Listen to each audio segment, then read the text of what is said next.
ici, par ici. Il faut que je vous dise quelque chose d'important. Je voudrais bien changer le monde.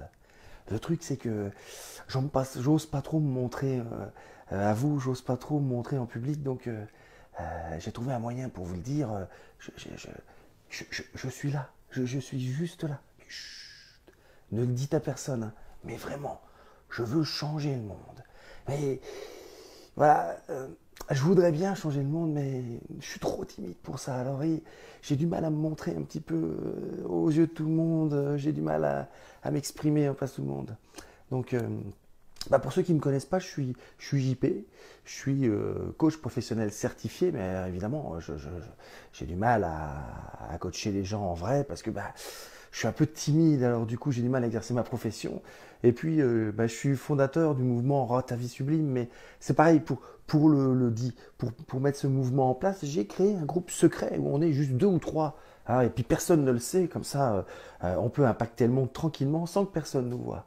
Donc, attendez, on me dit quelque chose dans l'oreillette, on me dit, JP, si tu veux impacter le monde, il faut te montrer à l'écran. Je vais peut-être faire un petit effort. Alors, je pense que je vais venir vers vous. Ça sera peut-être plus facile pour vous expliquer ce que j'entends par timide. Hein. Donc, on va mettre cette belle plante de côté. Voilà. J'ai l'occasion de rencontrer plein de gens qui veulent impacter le monde. Mais voilà comment ils font pour impacter le monde. Ils sont cachés. Ils se mettent derrière des plantes en pensant qu'on ne les voit pas. Mais ils oublient qu'ils ont un micro ici et qu'on les entend super bien. Arrête de faire le timide, montre-toi. Donc voilà. En fait, ne soyez pas timide. Ne soyez pas timide. Dites où vous êtes, dites d'où vous êtes, dites qui vous êtes là en mettant des commentaires. Et dites-moi si vous êtes timide ou si vous n'avez pas de problème pour prendre la parole, pour donner vos idées, pour vous affirmer. Et surtout, n'hésitez pas, si jamais vous pensez que vous êtes timide, essayez déjà de réfléchir à mais qu'est-ce qui fait que vous êtes timide?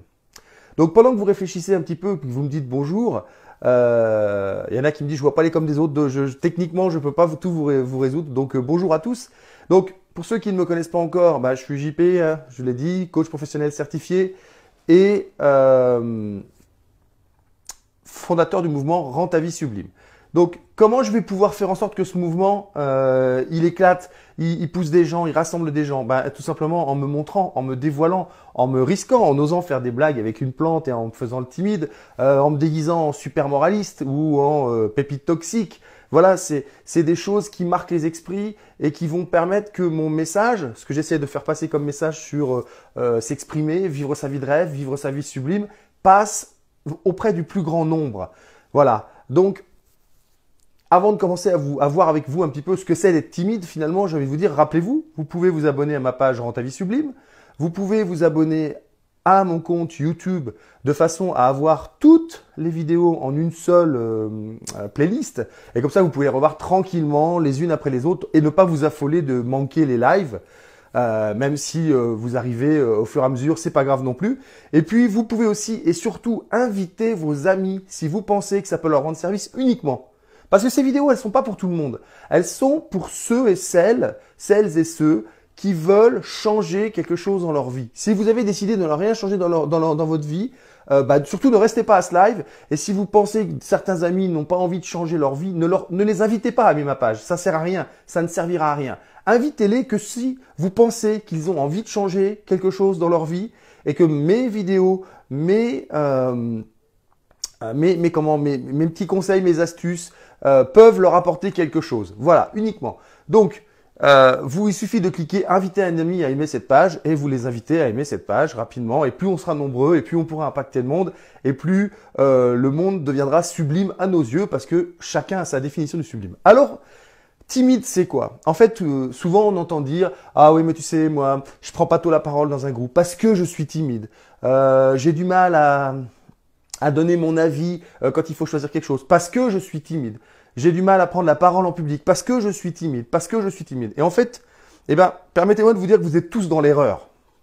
C'est parce que vous ne prenez pas la parole en public que vous apparaissez comme timide. C'est parce que vous ne vous affirmez pas dans un groupe qu'on vous donne l'étiquette de timide. Et on vous a sûrement tellement répété que vous étiez timide quand vous étiez petit que vous vous en êtes convaincu et que vous pensez que c'est parce que vous êtes timide que vous ne faites pas les choses. Or, c'est parce que vous ne faites pas les choses que vous vous sentez timide.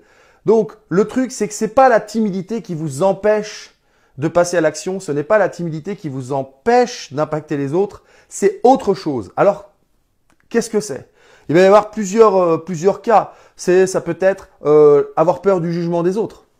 C'est-à-dire que on va parler, on va s'exprimer, on va se dévoiler, on va se montrer et on va s'exposer au jugement des autres. Alors, à cela, je dis, rassurez-vous, même quand vous ne le faites pas, vous êtes jugé. Alors, quitte à être jugé par les autres, et c'est normal, on va pas revenir sur le mot juger, je vais dire quitte à ce que les autres pensent quelque chose de vous, voilà, même si c'est pas négatif. De toute façon, quoi qu'il arrive, ça se passera comme ça. Et pour imager cette chose-là, je vais vous raconter une petite histoire que j'ai racontée il y a à peu près 2 heures. J'étais avec le directeur général de la FFT et on discutait pour voir s'il était possible de travailler ensemble et on parlait de la critique. Voilà, il y a quelqu'un qui disait oui, il faut faire attention à ce qu'on va dire parce que on va s'exposer à la critique. Et là, j'ai eu l'idée, j'ai dit oh, il faut que je raconte cette histoire-là. Donc, est-ce que vous connaissez l'histoire du petit garçon qui regarde son papa et qui lui dit papa, est-ce que tu pourrais m'expliquer comment on fait pour ne pas être critiqué par les autres? Son père lui dit je vais pas t'expliquer, je vais te montrer. Donc, il dit écoute, viens avec moi. Donc, ils partent vers le village, il met son enfant sur le cheval et lui marche derrière le cheval. Et il traverse le village comme ça, l'enfant sur le cheval et lui derrière le cheval. Et évidemment, au moment où il passe dans le village, les gens font « Ah, regardez-moi ça, ce fils indigne, il est sur le cheval alors que son père qui est vieux est derrière. » Et il rentre à la maison et le père lui dit « Tu vois, les gens donnent leur avis, les gens critiquent. » Le lendemain, il dit à son fils « On va recommencer, on va aller au village, je vais te montrer une deuxième chose. » Et donc à ce moment-là, il s'assoit lui sur le cheval et son fils suit derrière le cheval. Il passe dans le village et évidemment, qu'est-ce qui se passe? Les gens disent « Ah, regardez-moi ça, ce père indigne, lui qui est solide, il est sur le cheval alors que son fils qui est tout petit marche derrière. » Il retourne dans la maison, il dit « Tu vois, les gens critiquent. » Le 3e jour, ils montent tous les deux sur le cheval et traversent le village. Et évidemment, les gens, au passage de la scène, disent « Ah, mais regardez-moi ça, ces deux-là, ils n'ont aucun respect pour l'animal. Ils montent dessus à deux, c'est une surcharge de poids, la pauvre bête. » Et il dit « Tu vois, les gens critiquent. » Et le 4e jour, ils décident de mettre le cheval devant tout seul et de suivre derrière tous les deux avec leur paquet. Et ils traversent le village. Et à ce moment-là, les gens du village les regardent et disent « Ah, mais regardez-moi ces deux idiots, ils ont un animal et ce sont eux qui portent leur bagage bêtement. » Et donc, le père et le fils rentrent chez eux et le père regarde son fils et lui dit « Tu vois, quoi que tu fasses, quoi que tu dises, il y aura toujours des gens pour avoir quelque chose à dire sur toi. » J'avais envie de vous raconter cette histoire parce que vous preniez ou pas la parole, il y aura toujours des gens pour dire quelque chose sur vous, soit parce que vous êtes tout le temps éteint, invisible et que vous parlez jamais, soit parce que vous prenez votre place et que vous êtes visible et que vous parlez tout le temps. Donc de toute façon, les gens auront quelque chose à dire.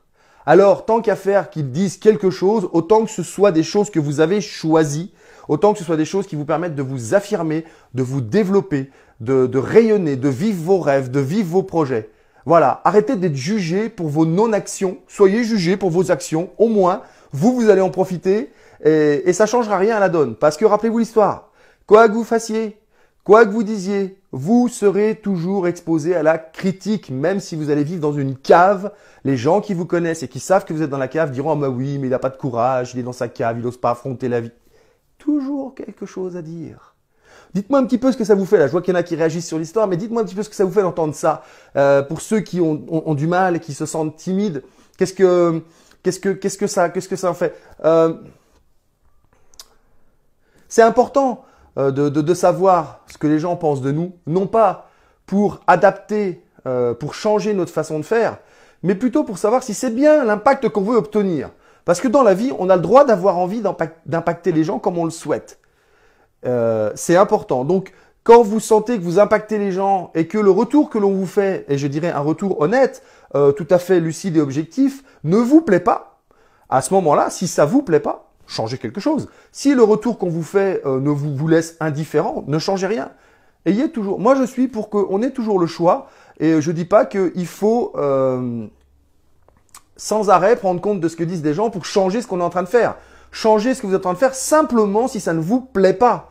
Mais si moi, ça m'arrive de dire ce que je pense, d'être franco, d'y aller franchement. Je sais que pendant certains de mes stages, je discute après avec mes participants et il y en a qui me disent ouais, à un moment donné du stage, là, je t'ai haï. C'est pas grave. C'est pas grave parce que ça veut dire qu'il se passe quelque chose chez toi et que ce que j'ai dit a touché un endroit chez toi qui a réveillé quelque chose et ça te met en mouvement. Parfait. Je suis pas là pour être aimé, je suis là pour faire bouger les gens. Donc cet impact-là ne me dérange pas puisque c'est ce pourquoi j'y vais. Et Kelly qui est là, coucou Kelly, sait de quoi je parle parce qu'elle a eu le droit à quelques-uns de mes pics pendant les formations et ça y a pas toujours plu. Et je suis sûr qu'aujourd'hui elle bénit que j'ai lancé des pics comme ça sans m'occuper franchement de ce que ça allait pouvoir, ce qu'elle allait dire, mais en m'occupant de ce que ça allait produire chez elle. Donc revenons au fait que la peur du jugement peut être un frein et nous rendre timides. Il y a aussi la peur de ne pas être aimé. Du coup, on a l'impression qu'en disant rien et puis en étant un peu invisible, les autres vont nous aimer. Moi, je vous pose la question. Est-ce que vous pensez que si vous êtes invisible, les autres vont vous aimer plus? Réfléchissez. Hein? Est-ce que si je passe ma vie à vous faire des vidéos derrière ma plante, au bout d'un moment, est-ce que vous allez continuer à me suivre? Est-ce que si je fais mes vidéos comme ça en parlant tout doucement, en disant bon alors voilà, vous allez changer quelque chose dans votre vie, voilà. Alors ce qu'il faut faire, c'est surtout bien suivre le manuel. Vous voyez, même la voiture dehors est pas d'accord avec klaxonne. Donc je vais arrêter d'être derrière la plante parce que même les voitures à l'extérieur me disent non non mais JP laisse tomber, t'as tout faux. Continue de te montrer, continue de te dévoiler, continue d'oser. Un autre cas qui peut nous faire paraître timide, c'est toujours dire oui et ne pas oser s'opposer en disant non à quelque chose. Vous savez, on est toujours en train… souvent, les timides sont aussi des gentils, entre guillemets, hein, attention. Souvent, ils sont aussi des gentils et on n'hésite pas à leur demander plein de trucs. Ils ont déjà 27 dossiers posés sur le bureau, mais on leur en met un 28e. Puis comme ils n'osent pas s'imposer, s'affirmer, qu'ils ont peur de ne pas être aimés, qu'ils ont peur d'être jugés, qu'ils ont peur d'être rejetés, qu'est-ce qu'ils font? Ils font… Non, mais je dormirai avec eux à 3 heures du matin, mais je vais faire ton dossier. Parce qu'à ce moment-là, il faut savoir dire non. Il faut dire non. Non, j'ai déjà 23 dossiers, je n'en veux pas un 24e. Il y a besoin de s'oser. Mais pour dire non, il faut oser être prêt à affronter un mini-conflit. Parce que à chaque fois qu'on n'est pas d'accord avec quelqu'un, qu'on est en opposition avec quelqu'un, qu'on dit non à quelqu'un, c'est un mini-conflit. Dans les conflits, il y a des degrés de difficulté. Je dirais qu'il y a les tout petits conflits, on n'est juste pas d'accord. Bah moi j'aime bien le poulet, mais moi j'aime pas ça. Voilà, bah c'est un conflit, hein, mais c'est un mini conflit ridicule.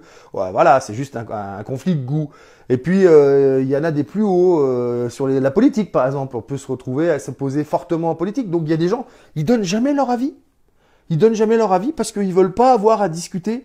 Soi-disant, ils ont autre chose à faire que discuter. Et en fait, c'est parce que simplement, ils ne veulent pas aller au conflit. Par peur, soit d'être jugé, ne plus être aimé, de perdre un ami, etc. Et moi, je vous dis, n'ayez pas peur de vous affirmer. Et je sais que moi, il y a des gens qui me suivent et qui me disent non, mais je te suis, hein, mais je mets pas de commentaires et tout parce que je veux pas qu'on sache que je suis un coach. Et alors, vous vous rendez compte? Vous voulez pas qu'on sache que vous suivez un coach, mais vous suivez un coach, ça veut dire que vous prenez la décision de travailler sur vous, ça veut dire que vous êtes capable d'être assez objectif pour dire bah moi j'ai besoin de travailler sur moi. Moi je trouve que c'est du courage, au contraire. Je trouve que c'est louable. Et les personnes qui peuvent pas comprendre ça ne sont pas dignes de votre intérêt. C'est que ces gens-là ne sont pas faits pour vous. S'ils vous jugent parce que vous allez voir des vidéos de coach, ils sont pas faits pour vous. Ils n'ont pas compris votre démarche. Ou alors vous leur avez pas expliqué peut-être. C'est là où c'est là où vous pouvez être responsable de ce qui se passe. C'est de ne pas avoir expliqué pourquoi. Donc, et je dis pas que vous devez vous expliquer. C'est simplement si ça vous gêne, retenez bien, changez quelque chose si ça vous gêne. Uniquement. Si ça vous pourrit la vie, changez quelque chose. Mais si vous êtes bien avec ce qui se passe, ne tenez pas compte de ce qu'on vous dit. Continuez puisque vous êtes bien. Moi, je ne veux que votre bien à vous. Les autres que je ne connais pas, qui ne sont pas avec moi, comme dirait quelqu'un, je m'en tape le coquillard. Je m'en fiche. Vous, en revanche, ça m'est précieux que vous fassiez en sorte de faire des choses qui vous mettent bien. Donc, je vois que ça réagit pas mal. Y a Jean qui dit habitez vos C plus loin S à la fin. Je ne dirai pas quoi. Je reste smart et poli devant la caméra. Ne pas les confondre. Oui, Fabienne, tout à fait d'accord. Ne pas confondre gentil et trop gentil. Quand je dis souvent les timides sont gentils, ils sont trop gentils, hein, on est d'accord. Hein. Quelqu'un qui est gentil, c'est pas, il y a pas de problème. Oui, oui, ben tu peux faire exceptionnellement, tu peux pas faire ce dossier, je te dépanne, il y a pas de souci, mais pas 50 fois, cette fois-là. Voilà, là celui-là il est gentil, il rend service. J'en connais qui parlent dans leur barbe et dit qu'il faut agir. Dès qu'il faut agir, se viennent amnésiques. Oui, il y en a beaucoup. Dès qu'il faut passer à l'action, qu'il faut s'exposer, qu'il faut se dévoiler, qu'il faut oser, qu'il faut risquer, il n'y a plus personne. Souvent, effectivement. Quand il y a de la critique, on agit, ça veut dire qu'on a matière pour avancer. Exactement. Je suis d'accord avec tout ça. Hein. Bien sûr que si on reçoit oui, Martine, les coachs ont aussi besoin de travailler sur eux. Tu m'enverrais pas un message là des fois? Qu'est-ce que tu es en train de me dire? Il faut que je travaille sur moi? Je prends. Si tu argumentes, je prends. Donc oui, on a tous besoin de travailler sur nous. Et surtout, je voudrais vous dire une chose. Ça s'arrête jamais. Parce que quand on a résolu une grosse problématique, généralement, cette grosse problématique en cachée est encore plus grosse. Et évidemment qu'on a toujours des choses à résoudre et c'est toujours très bien de travailler sur soi. Juste, je vais finir avec la timidité. En fait, tout ça veut dire quoi? Ça veut dire que c'est pas parce que vous êtes timide que vous n'arrivez pas à communiquer, à vous imposer, à vous affirmer, à tout ça. C'est surtout un résultat. C'est-à-dire que c'est parce que vous n'osez pas, vous ne risquez pas, vous ne prenez pas la parole, vous ne vous affirmez pas, vous ne tenez pas le conflit, que vous êtes devenu timide. C'est l'inverse. En fait, c'est la timidité, la confiance, l'estime de soi, c'est un résultat. C'est le résultat d'un travail, c'est le résultat d'actions qui vous amène à renforcer votre estime, à renforcer votre assurance contre la timidité et à renforcer votre confiance en vous. Voilà, donc arrêtez de croire que vous allez agir quand vous aurez confiance ou quand vous aurez d'estime pour vous et que vous allez prendre la parole en public quand vous aurez de l'assurance. Si jamais vous ne prenez la parole, jamais vous n'aurez d'assurance. C'est un entraînement. Il y a besoin que vous ayez une vie expérientielle. Expérimentez, essayez, acceptez que ça va peut-être pas marcher. Tirez les conclusions. Ça, on a déjà vu plein de vidéos où on peut tirer les conclusions, regarder ce qui a marché, ce qui n'a pas marché, etc. Donc voilà pour la timidité. Effectivement, les timides vont avoir du mal à changer le monde parce que pour changer le monde, il faut oser s'exposer, il faut risquer, il faut s'engager, il faut donner son avis. Et je finirai avec le mot d'un leader, un de mes formateurs que j'admire vraiment, qui est mon mentor, qui m'a vraiment poussé à me dépasser, Marco Freiedani, qui est un formateur exceptionnel avec son épouse Lourdes. Un jour, il m'a dit, tu sais, un leader, ça a un avis et ça le donne. Donc le leader, il donne son avis parce que il ressent que c'est le moment de le faire, parce qu'il ressent que ça va servir à quelque chose, parce qu'il ressent qu'il y a besoin qu'il affirme qui il est et ce qu'il pense. Et après, il va jouer ou faire avec ce qui va revenir. Mais en tout cas, il se doit en tant que leader d'affirmer son point de vue, de le dire. C'est pris ou c'est pas pris par les autres, ça c'est pas important. Le but dans la vie, c'est justement d'échanger, de discuter et de pas toujours être d'accord, sinon on s'ennuie. Donc voilà pour ce qui était du timide. Donc je vous rappelle que vous pouvez toujours vous inscrire à ma formation sur l'estime de soi. Il vous suffit de cliquer sur le lien qui est en haut là dans la vidéo. Vous allez avoir accès au replay et à la page de vente. Je vous rappelle aussi que vous pouvez vous inscrire à ma page Rends ta vie sublime, que vous pouvez vous inscrire sur ma chaîne YouTube, toujours avec le lien qui est juste au-dessus, et vous serez abonné à la chaîne et vous recevrez les vidéos au fur et à mesure qu'elles paraissent. Et vous pouvez inviter des amis à aimer ma page. Et je vous dis, travaillez, travaillez, travaillez pour améliorer votre vie, pour rendre votre vie plus sublime et que tous ensemble, on rende le monde plus sublime autant qu'on peut. Et je vais parler du 4e accord Toltec. Faisons aussi bien que nous pouvons faire. Voilà, je vous dis à demain pour le dernier live de la saison à 12h45. Et je vous annonce déjà que lundi, je vais faire un live le soir depuis un lieu extraordinaire. Et que mardi à 12h45, je serai en live sur le compte de mon ami Jean Nadeau où on va essayer un truc. Lui, il va être en live. Moi, je vais être en Skype derrière et on va essayer de se faire un truc à deux sur le thème de rebondir. Voilà, donc plein de surprises pour la semaine prochaine. Demain, je ne sais pas encore de quoi je parlerai, mais je serai là. Et je vous dis, passez une bonne journée et à demain.